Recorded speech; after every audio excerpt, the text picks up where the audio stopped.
if you're just really going through it right now, if it seems like the enemy is hitting you from all sides, go to Isaiah 41:10. This is in the Amplified Classic Version. It says this: "Fear not, there is nothing to fear, for I am with you.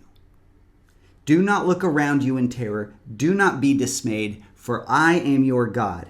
Listen, I will strengthen you and I will harden you to difficulties. Ooh, that's good. "Yes, I will help you. Yes, I will hold you up and retain you with my victorious right hand." Jump down to verse 13. "For I, the Lord your God, hold your right hand. I am the Lord who says to you, fear not, I will help you." Now listen, as Christians, what we have to realize is we are soldiers. We are men, we are women of God. We have to be hardened to difficulties. We can't be soft, we can't be weak, we can't be getting offended.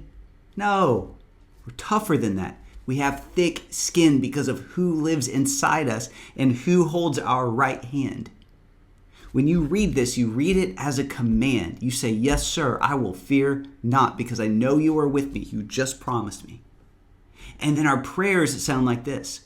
You might be going through something tough, so you say, "God, I thank you that you are with me.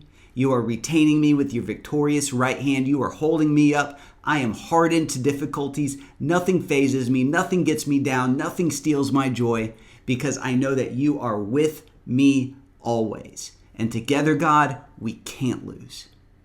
When you speak like that to the enemy, man, it's like you punching him in the face. He doesn't know what to do. He's used to Christians just falling over, getting their butts kicked all the time. He's used to Christians just being pushovers. But this is a no.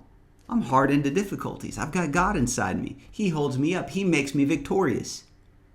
Devil, I resist you and I command you to go. You can't do nothing. You don't touch me. You don't touch my family. You don't touch my friends. You got to go. That's your new stance. No longer do we speak, "Oh, I'm under attack. Oh, the devil, it got me on the right." No. Do you know who you are? Do you know who is in you, or did you forget?